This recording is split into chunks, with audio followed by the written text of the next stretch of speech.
आपको सुन के ताज्जुब होगा कि जितना भी फैक्ट्री है गौ मांस का, सबके मालिक मारवाड़ी और जैन हैं जो बीजेपी से जुड़े हुए हैं। पूर्व विधायक पप्पू खान ने लोकसभा चुनाव को मद्देनजर रखते हुए महागठबंधन के प्रत्याशी संदीप सौरभ को जिताने के लिए बेल प्लानिंग के तहत एक बैठक की भी आयोजन किए हैं, जो कि 14 मई को है।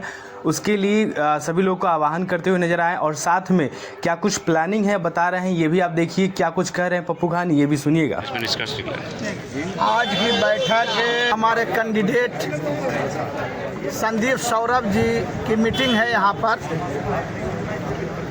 उसी मीटिंग को सफल बनाने के लिए और 64 मोहल्ला है बिहार शरीफ में, तो 64 मोहल्ला के जो हम लोगों के पार्टी के प्रतिनिधि हैं, राष्ट्रीय जनता दल के जो प्रतिनिधि हमारे हैं, उन्हीं लोगों को आमंत्रित आज किया गया था सब लोगों का विचार लेने के लिए कि ये जो आगामी लोकसभा का चुनाव है इसकी जीत कैसे सुनिश्चित कराई जाए, पोलिंग रेशियो हम लोगों का कैसे बढ़े, ज़्यादा से ज़्यादा वोट कैसे पोल हो और हमारे उम्मीदवार की जीत सुनिश्चित कैसे हो।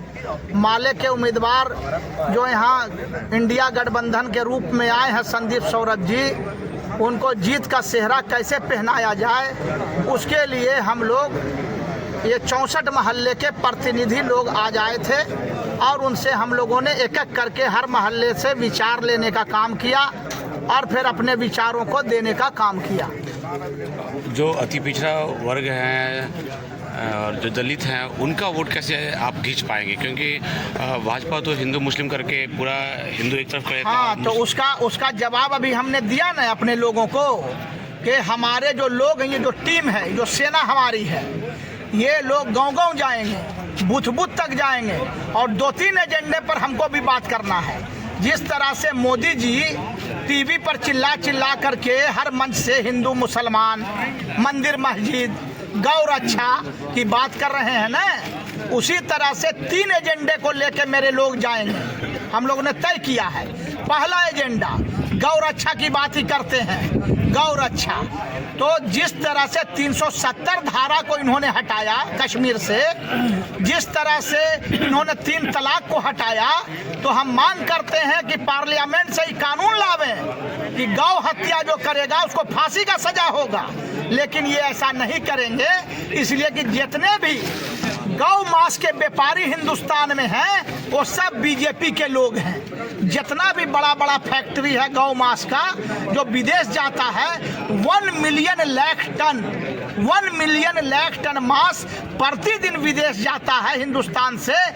आपको सुन के ताज्जुब होगा कि जितना भी फैक्ट्री है गौ मांस का, सबके मालिक मारवाड़ी और जैन हैं जो बीजेपी से जुड़े हुए हैं। अभी जो इलेक्ट्रल बॉन्ड का जो मामला आया सुप्रीम कोर्ट के आदेश पर, जो जांच हुआ कि किसको कितना चंदा कहां से आया, तो आपको मालूम होगा 250 करोड़ का चंदा गौ मांस के व्यापारियों ने बीजेपी को देने का काम किया। तो गुड़ खाते हैं, गुलगुल्ले से परहेज, गौ रक्षा की बात करते हैं और गौ मांस का जो पैसा आता है वो चंदा के रूप में लेके अपनी पार्टी बीजेपी चलाती है। इन बातों को जनता को हमको बताने का काम करना है। दूसरी बात, हिंदू मुसलमान, हिंदू भाई, चुनाव आता है तो हिंदू भाई।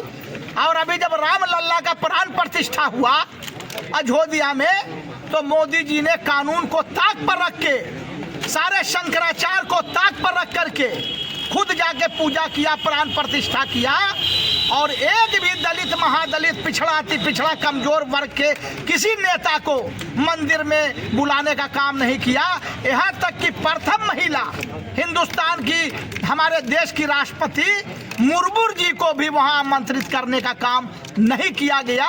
ये सोच है बीजेपी की, दलित, महादलित, पिछड़े और अति पिछड़े के लिए।